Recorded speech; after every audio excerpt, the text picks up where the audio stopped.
যদি জ্ঞান আপনার ভেতরে না থাকে, এই ইসলামিক জ্ঞান যদি আপনার ভেতরে থাকতো, তাহলে একটা আলেমের ভেতরে যেটা আছে একটা পাবলিকের ভেতরে সেটা কখনোই থাকতে পারে না। এইটুকু আপনি বুঝতে পারতেন যদি ইসলামিক জ্ঞান আপনার ভেতরে থাকতো।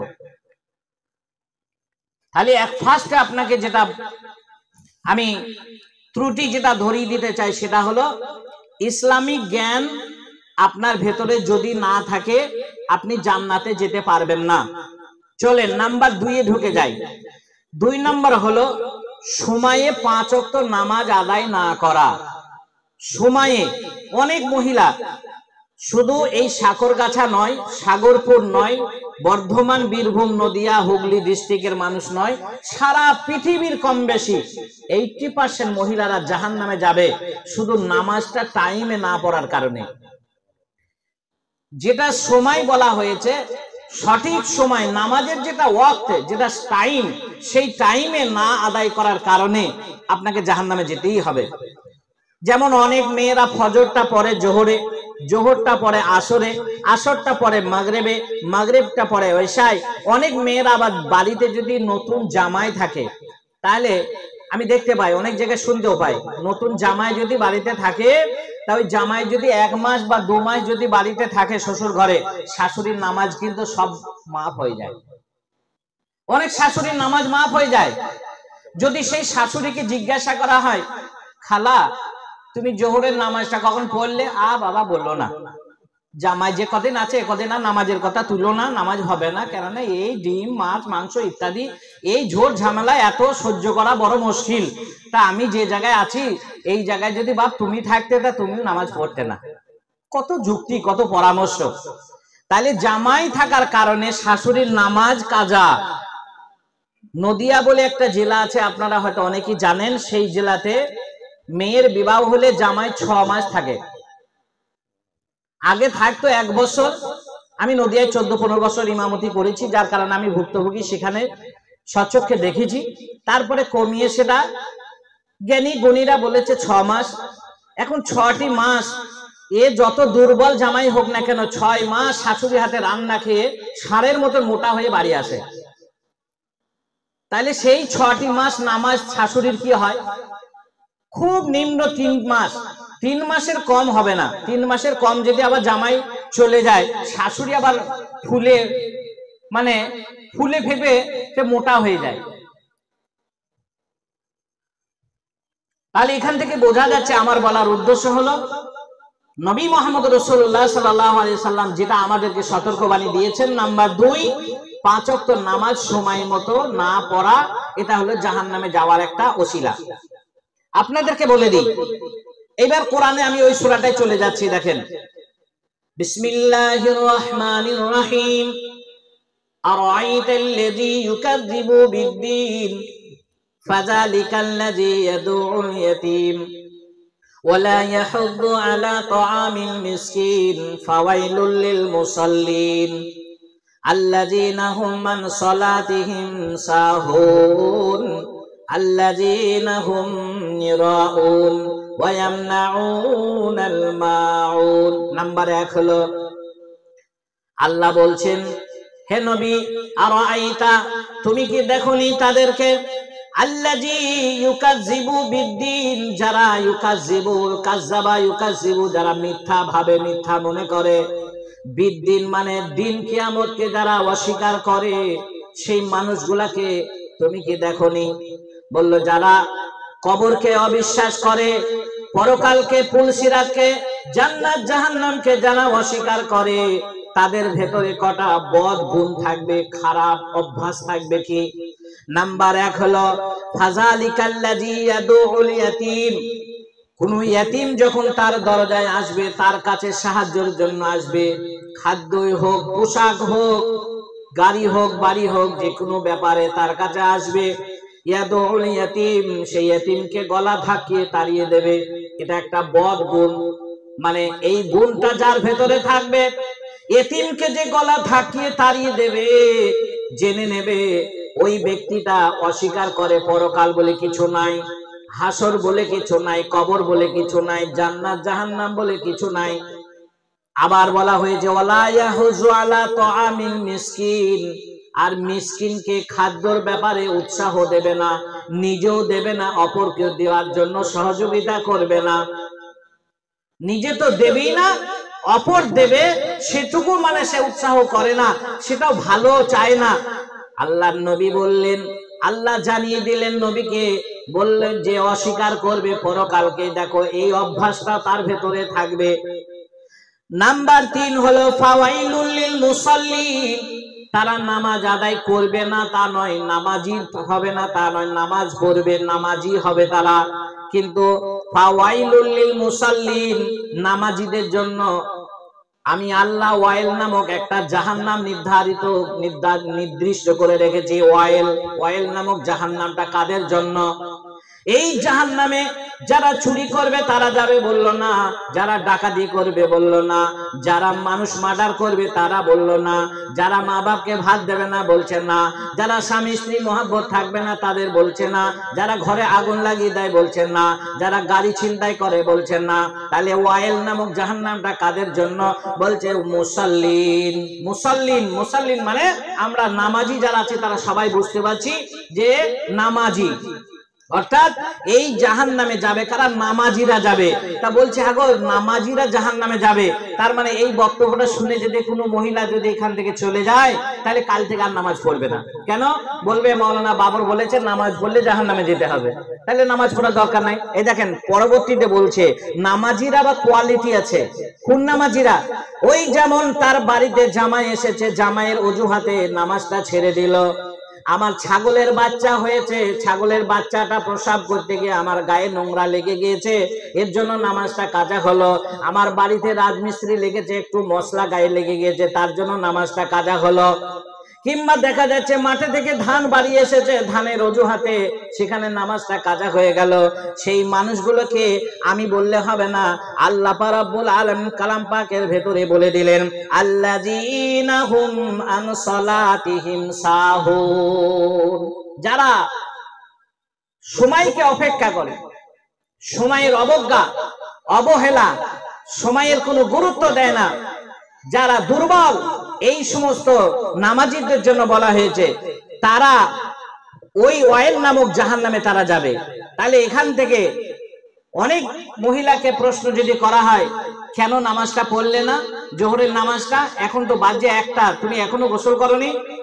আর বোন ও কথা আর বলো না, এ দেখো কাজ করে ছোটাছুটি দরাদরি করতে করতে জোহরের নামাজটা কোনোদিন আমার জোহরের সময় হয় না, আসরে পড়িলি একসঙ্গে।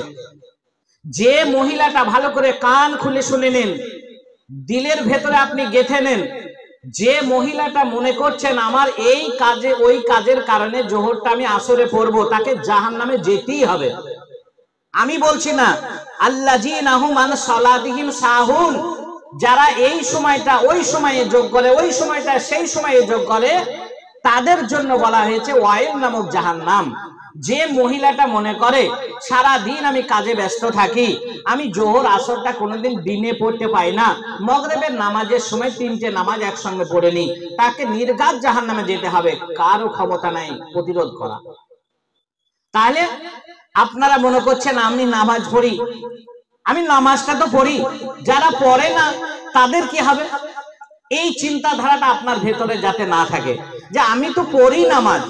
যারা একবারই পড়ে না, আরে একবারই যারা পড়ে না তাদের কোনো হিসাবই হবে না, তাদেরকে একবারে ডাইরেক্ট জাহান্নামে ঢুকিয়ে দেওয়া হবে। আর যারা নামাজ পড়ে তাদের হিসাব নিকাশের পরে দেখা যাবে এরা নামাজ পড়তো কিন্তু সময়ে পড়তো না, এরা সময়কে অপেক্ষা করে অন্য সময়ে পড়তো, জোহরটা আসরে, আসরটা মাগরিবে, এই টাইমটা তারা মেইনটেইন করতো না। আল্লাযীনা হুম ইউরাউন, এখানে একটা শব্দ এসেছে, ইউরাউন মানে হচ্ছে লোক দেখানি নামাজ। কিছু নামাজি দেখবেন লোক দেখানো থাকে। তা আপনার মানসিকতা যদি এই হয় যে আমি নামাজ পড়ি, কোরআন পড়ি, সবাই জানুক, সবাই আমাকে বলবে মেয়েটা নামাজি গো, মেয়েটা কোরআন পড়ে ভালো, মেয়েটা ভালো কোরআন পড়াইতে পারে, এই সুনামটা যে নিতে চাইবে, মানসিকতা যদি এই হয় যে আমাকে সবাই ভালো বলুক, এই পাড়ার মধ্যে আমাকে একজন ভালো মেয়ে বলছে সবাই মিলে, এই ভালোটা যদি নেব, এই মানসিকতা যদি থাকে, এই দেখেন কোরআন বলছে আল্লাযীনা হুম ইউরাউন, এই লোক দেখানোর কোনো ইবাদত তোমার গ্রহণযোগ্য হবে না, আল্লাহর কাছে কবুল হবে না। সুবহানাল্লাহ। শেষ শব্দ যেটা বলেছে ওয়ায়ামনাউনাল মাউন, এটার ব্যাপারে মেয়েরা অনেক মানে পিছিয়ে আছে। ছোটখাটো কাজে মানে সামান্য সামান্য কাজে তারা কি করে পিছিয়ে থাকে। যেমন দেখা যাচ্ছে আপনাদের এখানের কথাটাই আমি বলি, এখানে অধিকাংশ মেয়েরা কাপড় সেলাই করে, কাপড়ে ফুল তৈরি করে। তা দেখা যাচ্ছে তার বাড়িতে সুচটা হারিয়ে গেছে কি ভেঙে গেছে, পাশের বাড়িতে এসে বলছে বোন তোমার তো দুটো তিনটে সুচ আছে, তা আমাকে একটা দাও। আমাদের রহমানের আব্বা বাড়ি আসলে আবার একটা কিনে আনতে বলবো, এখন সে কাজে গিয়েছে, হাঁস বিক্রি করতে গিয়েছে, তা এখন আমাকে দাও আপাতত কাজটা সারি। তা বললো কে বললো কে তিনটে আছে, আমার ওই একটাই কোনো রকমের চালাচ্ছে, অথচ তার 4-5টা সুচ ঘরে ভরা আছে, দিল না। এই যে সামান্য জিনিসটা দিলেন না, এর জন্য জান্নাতে যাওয়ার জন্য আপনার কঠিন হয়ে যাবে। দেখা যাচ্ছে পানি, এখানে হয়তো মোটরের ব্যবস্থা আপনার বাড়িতে আছে, পাশের বাড়িতে তার নেই, সে হয়তো হঠাৎ করে এসেছে আমার বাড়ি মোটরটা খারাপ, বোন তোমার মোটরটা একটু সুইচটা মেরে দাও, আমি একটু এক ঘোড়া পানি নিয়ে যাই। বললো জানো কারেন্টের এখন বিল কত, এই মাসে বিল এসেছে 3500 টাকা, তুমি বললেই হবে, তুমি বললেই আমি সুইচটা মেরে দেবো, পানি নিয়ে যাবে, হবে না। এই দেখেন এই মাউন ওয়াম নাউল আর মাউন মানে খুব ক্ষুদ্র থেকে ক্ষুদ্রতম এই সমস্ত জিনিসপত্র দেয়া থেকে বিরত থাকবে তারা। ও চাচা তোমার দাও একটা কাটারিটা একবার দাও না, আমি একটা কঞ্চি কেটে নেবো, একটা বাঁশ কেটে নেবো। না গো সে কোথায় রেখেছে ছেলে গোনা ঠিক খুঁজে পেছে না, মাল তার চোখের সামনে ঘুরে বেড়াইছে, কোথায় রেখেছে জানি না, দিল না। এই যে সামান্য সামান্য জিনিস থেকে বিরত থাকে, এর জন্য বলা হয়েছে আপনার জান্নাতে যাওয়াটা কঠিন হয়ে যাবে। চলেন শুধু এইটা নিয়ে রাত কাটিয়ে দিলে হবে না, এখন 3 নম্বরে চলে যায়। 3 নম্বর যেটা জান্নাতে যাওয়ার জন্য আপনাকে বাধা হয়ে দাঁড়াবে, রমজান মাসে 30টি রোজা বিনা কারণে কাজা করা। বিনা কারণে, বিনা কারণে বলতে গেলে এক শ্রেণী পুরুষ যেমন আছে মহিলাও সেরকম আছে। 11টি মাস তার ভেদে ধরে না, কোন রোগে ধরে না, কলেরা হয় না, বসন্ত হয় না, কিন্তু রমজান মাস ঢুকে গেলে ইবলিস তার মামাতো ভাই সে এসে বলে আরে এত কষ্ট করে পরিশ্রম করে ইনকাম করছিস, আবার তুই রোজা রাখবি, রাখিস না খবরদার। আর মহিলাকেও এসে ওই রকম প্রশ্ন দেবে যে তোমার সংসারে তুমি একা, হ্যাঁ একা তোমাকে এরকম দেখশন করতে হয়, তা তুমি এসব দায়িত্ব নিও না, রোজা রেখো না, তোমাকে রোজা রেখে তোমার জন্য অনেক ছাড় আছে, এরকম বিভিন্ন তাকে ওয়াসওয়াসা ইবলিস শয়তান তার মাথায় দেবে, দিয়ে তাকে রোজাটা কাজা করিয়ে দেবে। তা তখন যদি সেই মহিলাটা ইবলিসকে প্রশ্ন করে আচ্ছা আমি যে হিষ্টপুষ্ট বডিওয়ালা শরীর সুস্থ মানুষ সবাই তো জানছে, আমি যখন রোজা রাখবো না তখন তাদেরকে কি উত্তর দেবো? ওই মহসিন হাজি যদি আমার বাড়িতে এসে কোনো ঘুরতে ঘুরতে এসে যায়, আর আমি যদি একটা পেয়ারা খাই সেই সময়, কি একটা হয়তো কুল চিবাচ্ছি, কি হয়তো আখ ছিলে খাচ্ছি, সেই সময় যদি এসে যায় আমি কি উত্তর দেবো? তা হাজি সাহেব যখন তোমার বাড়ি আসবে তখন তুমি তোমার ওই খুঁটে একটা ওষুধ বেঁধে রাখবে, 3টে ওষুধ ওই খুঁটি বেঁধে রাখবে, দিয়ে কোচে তুমি গুজে রাখবে, যখনই হাজি সাহেব বা মৌলভী সাহেব বা তোমার চাচা মামা ইত্যাদি যে কেউ এসে প্রশ্ন করবে তুমি সুস্থ শরীর মানুষ হয়ে কেন রোজা রাখলে না, তখন তুমি দেখিয়ে দেবে দেখো কি করে রাখবো চাচা, দেখতে পাচ্ছ তো সব সময় ওষুধ পেছু ছাড়ছে না গো, ওই জন্য ওষুধের জ্বালায় আমি আর রোজাটা রাখতে পারলাম না। তো এইরকম অজুহাত যদি আপনার থাকে, সত্যি সত্যি যদি আপনি রোগাগ্রস্ত হন, এমন রোগ আপনার হয়েছে যে রোগটার কারণে একটি রোজা রাখলে আপনি অসুস্থ হয়ে যাচ্ছেন, আর আপনাকে বাঁচানোর কোনো আশা থাকছে না, ডাক্তার বাবু বলছে, এবং আপনার শরীরের অবস্থা সেরকম যদি জীর্ণ ক্ষীর্ণ যদি হয়ে যায়, সেক্ষেত্রে ভিন্ন ব্যাপার। ফাইদাতুমিন আইয়ামিন ওখার শব্দ এসেছে হাদিসে কোরআনের ভেতরে, যে তোমার এই গণনায় যদি 5টা দিন যদি তুমি অসুস্থ থাকো, 10টা দিন যদি অসুস্থ থাকো, তাহলে 11টি পরবর্তী 11টি মাস তুমি যখন পেয়ে যাবে, ওই 11টি মাসে তুমি এই বাকি 10টা রোজা তুমি তুলে নিও। কিন্তু আপনার যদি কোনো অজুহাত না থাকে, বিনা অজুহাতে যদি রোজাকে ছেড়ে দেন, তাহলে এই 3 নম্বর বাধা হয়ে দাঁড়াবে আপনার জান্নাতে যাওয়া। এবার জান্নাতে যাওয়া 4 নম্বর বাধা, সেটা হলো স্বামীর আনুগত্য না করা। স্বামীর আনুগত্য বলতে গেলে বলবেন মৌলানা সাহেব আপনারা কি এই ফতোয়াটা বা এই ওয়াজটাই কি বেশি বেশি করেন যে মেয়েরা স্বামীকে ভক্ত করবে, মেয়েরা স্বামীকে ভালোবাসবে, মেয়েরা স্বামীর দেখভাল করবে, তা স্বামীরা কি মেয়েদের দেখবে না? স্বামীদের কোনো দায়িত্ব নাই? ভালো করে শুনে নেন, কান খুলে শোনেন। বিষয় চলছে মহিলাদের, পুরুষদের কথা আমি আনবো কেন? এখন চলছে মহিলাদের কথাটাই বলি। একটা পুরুষ যদি নামাজ না পড়ে, রোজা না রাখে, হজ যদি না করে, যাকাত যদি না দেয়, ওসর যদি না দেয়, সদকা যদি না করে, সে জাহান্নামে সে যাবে। কিন্তু আপনাকে যেতে হবে না। মায়েরা আমার, বোনেরা আমার, আপনারা ভালো করে কান খুলে শোনেন। আপনি যদি নামাজ না পড়েন, আপনি যদি বেপরদায় ঘুরে বেড়ান, তাহলে জাহান্নামে তো আপনি তো যাবেনই, আর একজন সঙ্গী হিসাবে আপনার স্বামীকে নিয়ে যাবেন। তাহলে আপনি জাহান্নামে একা যেতে পারলেন না।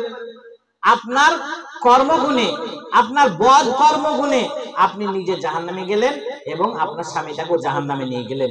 কিন্তু স্বামী যদি না করে, সে জাহান্নামে একা যাবে, স্ত্রীকে নিয়ে যাবে না। তাহলে এখানে বুঝতে হবে যে কোরআন যখন বলছে আর রিজালু কাওয়ামুনা আলান নিসা, সারা পৃথিবীর মহিলাদের অভিভাবক, গার্জেন, প্রেসিডেন্ট, প্রধানমন্ত্রী, খাদ্যমন্ত্রী, রাষ্ট্রমন্ত্রী, যা বলেন না কেন, সবকিছু মহিলাদের জন্য পুরুষ, তার স্বামী, তার বাপ, তার ছেলে, তার ভাই। তাহলে এখানে বুঝতে হবে স্বামীর আনুগত্য করা। এখানে স্বামী এমন একটা আদেশ করছে, সেটা আপনাকে মূল্যায়ন করতে গেলে প্রথম নম্বর যেটা বলেছি, ইসলামিক জ্ঞান। যদি আপনার ভিতরে ইসলামিক জ্ঞান থাকে, আর স্বামী এমন একটা আদেশ করলো, বললো তাই তো গো, তোমার তো ছেলে পিলে হচ্ছে না, সবাই মুখ থেকে শুনছি পাথর চাপড়ি গেলে ছেলে হয়, তা তুমি যাও কেন? ওই উত্তরপাড়া ছাত্র যেচে, কালো কানা যেচে, হ্যাঁ, ওই কালো খোড়া যেচে, ওদের সঙ্গে তুমি যাও, যদি একটা ছেলে হয় কোন রকমে বলে পেয়ে।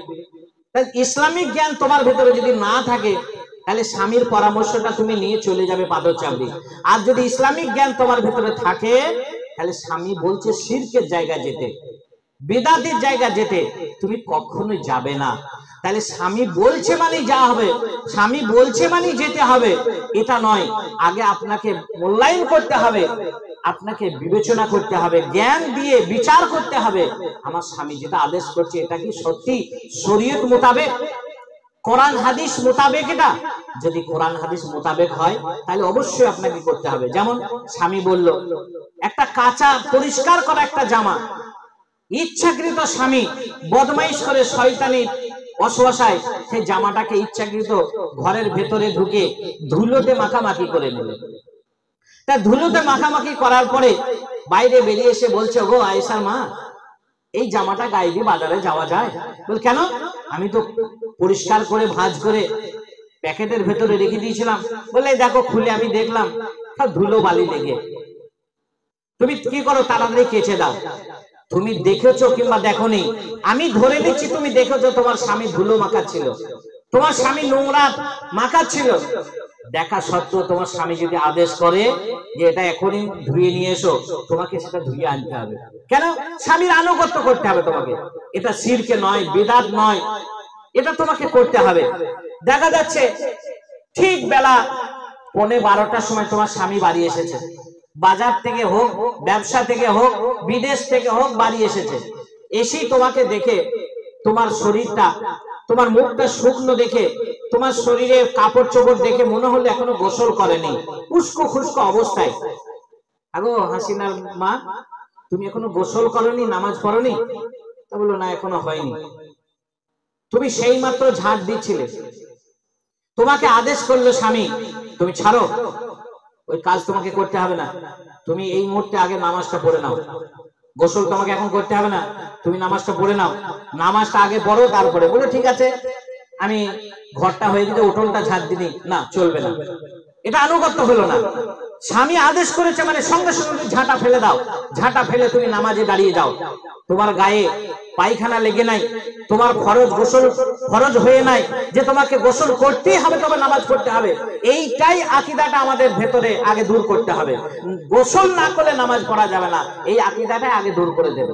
আপনার শরীর যদি পবিত্র থাকে, পাক থাকে, আপনার কাপড়টা না পাক আছে, আপনার শরীর যদি পাক থাকে, কাপড়টা ছেড়ে দেন, দিয়ে পাক কাপড় নিয়ে নামাজটা আগে পড়লেন, সময় কম, শুধু ফরজটা পড়লেন, সুন্নত পড়তে হবে না। সেই ক্ষেত্রে স্বামী যেটা আদেশ করছে, আমার বলার উদ্দেশ্য স্বামীর আনুগত্য করা মানে স্বামী আদেশ যেটা করবে যদি শরীয়ত মোতাবেক হয়, আপনাকে বিলম্ব করা যাবে না, এক সেকেন্ড দেরি করা যাবে না, যত তাড়াতাড়ি পারবেন সেটা আপনাকে কাজে পরিণত করতে হবে, কাজে বাস্তবায়ন করতে হবে, এটা আপনাকে মনে রাখতে হবে। আর স্বামী যেগুলো আদেশ করছে যদি শিরকে বিদাত হয়, যদি দেখা যাচ্ছে পর্দার বেখিলাফ হয়, পর্দার অবমাননা হয়, তাহলে সেই ক্ষেত্রে আপনার করা যাবে না, সেটার ব্যাপারে আপনি গুনাহগার হবেন না। তার জন্য স্বামী যদি আপনাকে মার পিটাই দেয়, তবু মার খান, এই মারটা ওষুধের মতন কাজ হবে। আপনার শরীরের ভেতরে যদি কোনো রোগ থাকে, স্বামীর মারে এই রোগটা সেরে যাবে, তবু আপনার গুনাহ হবে না। কথাটা আশা করছি বুঝতে পেরেছেন।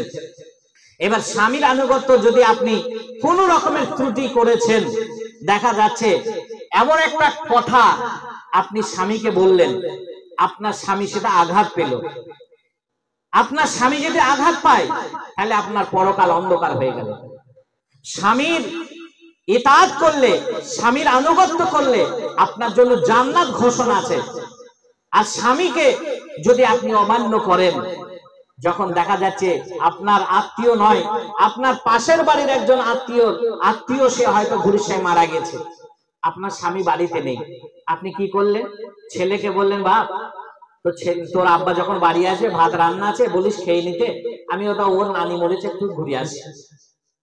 তোমার জাহান্নাম অনিবার্য, তোমার স্বামীর অনুমতি দরকার ছিল।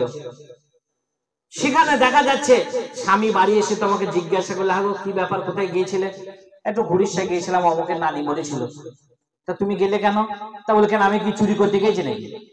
তুমি যেভাবে বলছো মনে হচ্ছে একবার প্রশাসন হিসাবে আমি যে চুরি করতে গেছি না ডাকাতি করতে গেছি না কি করতে গেছি, তাই এটা তোমাকে বলে যেতে হবে? অবশ্যই বলে যেতে হবে। তোমার ঘনিষ্ঠ তো দূরের কথা, তোমার বাড়ির বাম দিকে যদি একটা বাড়ি থাকে, স্বামীর বিনা অনুমতিতে সে বাড়িতে তোমার যাওয়া অবৈধ, হারাম, যাওয়া যাবে না। এর কারণে তোমার জাহান্নামে রাস্তা সহজ হয়ে যাবে, জান্নাতের রাস্তায় তোমার বাধা পড়ে যাবে। তাই আমার বলার কথা হলো এটাই, স্বামীর আনুগত্য করতে গেলে এগুলো আপনাকে লক্ষ্য রাখতে হবে। 4 নম্বর হয়ে গেল, এবার 5 নম্বরে চলে যাই। 5 নম্বরটা হলো পর্দা বা চরিত্রবতী না হওয়া। চরিত্রবতী, আপনার পর্দার যদি কোনো রকমের বেখেলাফ হয়ে যায়, পর্দা বলতে গেলে আমরা মনে করি শুধু বোরকা মাথা থেকে পা পর্যন্ত বোরকা পরে নিলাম একটা পর্দা, না, এখানে কণ্ঠটাও আপনাকে পর্দা করতে হবে। আপনার বাড়ির ভেতরে 4 দেওয়াল আছে, আপনি মনে করছেন যে আমি বাড়ির ভেতরে বসে কথা বলছি, সমস্যা কোথায়? ছেলের সাথে, স্বামীর সাথে, শ্বশুর শাশুড়ি, ননদ, মানে আপনার বাড়িতে নিকট আত্মীয়র সাথে কথা বলছেন, আপনাকে মার্জিত ভাষায় কথা বলতে হবে, মধুর সুরে বলতে হবে, ঠান্ডা মেজাজে বলতে হবে, কড়কড়া ভাষায় জোরে আওয়াজ দিয়ে কথা বলা যাবে না। আপনার 4 দেওয়ালের ভেতর থেকে কথাটা যদি বাইরে চলে যায় তাহলে এটা বেপর্দা হয়ে গেল। এটা খুব বেপর্দা বলা হয়েছে। শুধু বোরকা পরে, হিজাব পরে, শাড়ি পরে, চুড়িদার নাইটি পরেই পর্দা হওয়া যায় না, এটা চরিত্র রক্ষা করা যায় না। এটা কণ্ঠ পর্যন্ত আপনাকে পর্দার ভিতরে রাখতে হবে, তবেই চরিত্রবতী হবে। তাহলে এখানে মনে রাখতে হবে যে চরিত্রবতী হতে গেলে আমার যে গুণগুলো আছে, যেমন নবী মুহাম্মদ রাসূলুল্লাহ সাল্লাল্লাহু আলাইহি সাল্লাম একটা খুব দামি কথা বলেছেন, কথাটা মনে রাখার চেষ্টা করুন। আল্লাহর নবী বলেছেন, কি বলেছেন? কোন পুরুষ বা নারী, সারা পৃথিবীতে যে কোনো পুরুষ বা নারী তার দেহর ভেতরে 2টি অঙ্গের যদি দায়িত্ব নিতে পারে, সেই অঙ্গ 2টি কি? একটা হচ্ছে 2 পায়ের মধ্যস্থলে লজ্জাস্থান, 2 ঠোঁটের মধ্যস্থলে জিহ্বা। এই 2টি অঙ্গের যে দায়িত্ব নিতে পারবে, নবী মুহাম্মদ রাসূলুল্লাহ সাল্লাল্লাহু আলাইহি সাল্লাম বললেন, সেই মেয়েটার জন্য বা সেই পুরুষের জন্য আমি মুহাম্মদ ওয়াদা দিচ্ছি জান্নাতে জামিনদার হয়ে যাব। একবার সুবহানাল্লাহ বলুন অন্তর থেকে। কত মারাত্মক কথা দেখুন। তার মানে এই কথাটা বললেন কেন? মাথা থেকে পা পর্যন্ত এতটা অঙ্গ, 360টা জোড়া আছে, 360টা জোড়ের ভেতরে যদি এই 2টি অঙ্গের কথা বলেন, তার মানে বোঝা যাচ্ছে মানুষ ভালো মন্দ যেটাই করুক, এই অঙ্গ 2টি মূল কারণ হয়ে দাঁড়ায়। হাদিস শরীফে আরেক জায়গায় লেখা রয়েছে, মান সালেমান মুসলিমুনা মিন লিসানিহি ওয়া ইয়াদিহি। সেখানেও দেখুন বলা হয়েছে, সেই ব্যক্তি মান সালেমান মুসলিমুনা, সে মুসলিম নয়, সে মুসলমানের ভেতরে নয়, যার ভেতরে দুটি বদ গুণ থাকবে। মান সালেমান মুসলিমুনা মিন লিসানিহি ওয়া ইয়াদিহি, এক নম্বর হলো তার জিহ্বাকে কন্ট্রোল করে না, মুখে যা আসে তাই ফরফর করে বলে দেয়, যাকে ইচ্ছা তাকে বলে দেয়, কন্ট্রোল করে না, বেকন্ট্রোল হয়ে যায়। নাম্বার 2 ইয়াদুন মানে হাত, সে হাতের দ্বারা যাকে তাকে আঘাত করে, কোথায় মিসকিন কোথায় ফকির কোনো পার্থক্য করে না, যার কারণে সে মুসলিমের খাতায় নয়। এটা আপনাকে মনে রাখতে হবে। তাহলে পর্দা যেটা কোরআন এবং হাদিস মোতাবেক আছে, আরো বিস্তারিত আলোচনা পরে হবে পর্দা নিয়ে। এখন যেটা বলার উদ্দেশ্য ততটুকু আমি বলে চলে যাচ্ছি, যে আল্লাহর নবী বলেছে জান্নাতে জামিন হয়ে যাব আমি, যে ব্যক্তি এই দুটি অঙ্গের জামিন আজকে দায়িত্ব নিতে পারবে, মানে কন্ট্রোল করতে পারবে, বেকন্ট্রোল হয়ে চলবে না, সেই ব্যক্তির জন্য বললেন। 6 নম্বরে চলে যাচ্ছি। 6 নম্বর হলো সন্তানকে সঠিক মতো পালন না করা। ছেলে মেয়েকে দেখেন, আপনার ছেলেটার বয়স হয়ে গেছে 10 বছর, আওয়াজ কেন আসছে? মেয়েদের কাছে আওয়াজ যাতে না আসে, আমি এটা আশা করিনি। আপনার ছেলে কিংবা মেয়ের যদি আপনার 10 বছর বয়স হয়ে যায়, তাহলে 10 বছর বয়স হয়ে গেলে সেই ছেলেটা বা মেয়েটা আজান শোনার পরে যদি নামাজ না পড়ে, তাহলে কিন্তু মা, খালা, বোন আমার, আপনাদের উদ্দেশ্য বলছি, আপনি যতই নামাজ পড়েন, যত কোরআন পড়েন, যত মেয়েকে আপনি কোরআন পড়ান না কেন, আপনার কোরআন পড়া, নামাজ পড়া বৃথা হয়ে যাবে, কোনো কাজে আসবে না। কেন? আমি যদি জিজ্ঞাসা করি, খালা তোমার ছেলেটা 10 বছর বয়স হয়ে গেছে, নামাজ পড়তে যাচ্ছে না কেন? বলছে ও কথা আর বললেন না, এখন ছেলে এত বদমাইশ হয়ে গেছে, কথা শোনে না গো, যখনই বলি না সে ফ্যাশন করে পালিয়ে যায়। এই দেখেন কোরআন এক জায়গায় চলে যায়, না গেলে বুঝতে পারবেন না। ইয়া আইয়ুহাল্লাযীনা আমানু লা তুলহিকুম আমওয়ালুকুম ওয়ালা আওলাদুকুম আন যিকরিল্লাহ। আল্লাহ রাব্বুল আলামিন কোরআনের ভেতরে জানিয়ে দিলেন, সারা পৃথিবীর মানুষকে জানান নাই, যারা কলমা পড়েছে, যারা নামাজ পড়ে, যারা কোরআন তেলাওয়াত করে, যারা নামাজকে কাজা করে না, ওই সমস্ত ছেলে মেয়েদেরকে আল্লাহ বলে লা তুলহিকুম আমওয়ালুকুম ওয়ালা আওলাদুকুম, খবরদার, আমি তোমাদেরকে যে মাল দিয়েছি এবং যে ছেলে মেয়ে দিয়েছি, এই ছেলে মেয়ে এবং মাল, এই সঞ্চিত মাল আর ছেলে মেয়ে এটাও মাল, সুতরাং এই মাল যেন আন যিকিরিল্লাহ, আমি আল্লাহকে স্মরণ করতে যেন তারা পিছিয়ে না যায়। তাহলে এখান থেকে কি প্রমাণ পাওয়া যাচ্ছে? আপনার ছেলে আপনাকে জাহান্নামে নিয়ে যাবে। আপনার 10 বছরের মেয়ে বেনামাজি আছে, এই মেয়েটার কারণে আপনাকে জাহান্নামে যেতে হবে। একটা ছেলে আপনার 10 বছর বয়স হয়ে গেছে, আপনাকে এর কারণে জাহান্নামে যেতে হবে। হ্যাঁ, মা, খালা, বোন আমার, আপনারা ভালো করে জানেন, আপনার যদি 20টা হাঁস থাকে, 20টা যদি মুরগি থাকে, দেখবেন যখন দরমার পাটাটা খুলে দেন, একটা একটা করে গুনে গুনে আপনি ছেড়ে দেন। আবার যখন দরমা ঠিক সন্ধ্যা ঘনিয়ে আসে, তখন যখন আপনি দরমায় যখন হাঁসগুলা ওঠে, আপনি দেখেন 1টা 2টো 3টে 4টে 5টা 18 19টা পর্যন্ত গোনার পরে 20 নম্বরের হাঁসটা যদি না ঢোকে, আপনি তাড়াতাড়ি টর্চ লাইটটা নিয়ে হাতে একটা ঠেঙা নিয়ে আপনি করবেন কি, আপনার স্বামীর অপেক্ষা করবেন দরজায়, বলবে ওগো গাফফারের বাপ, ওগো সাত্তারের আব্বা, দেখো 20টা হাঁসের ভেতরে একটা হাঁস আমার এখনো ঢোকেনি, কোথায় শিয়ালে খেলো না, কোথায় আটকে গেছে দেখে এসো।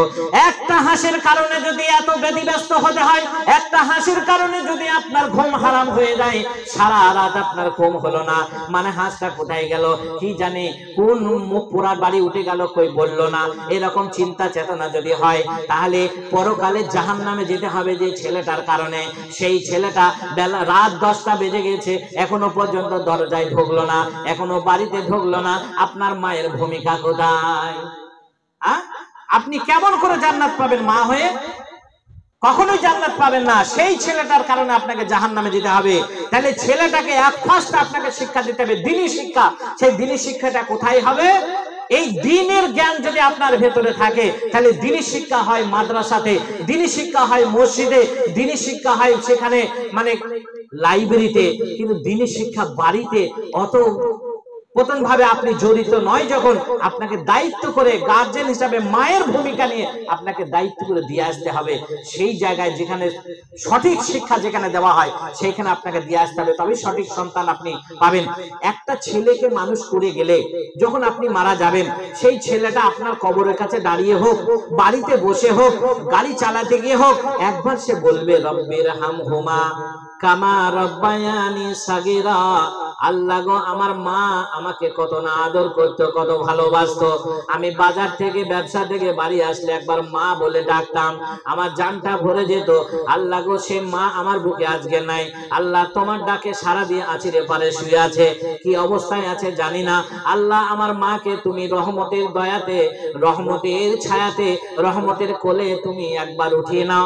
মা যেমন আমাকে ছোটবেলায় উঠিয়ে নিত, রব্বির হামহুমা কামা রব্বায়ানি সাগীরা, একবার দোয়া করবে।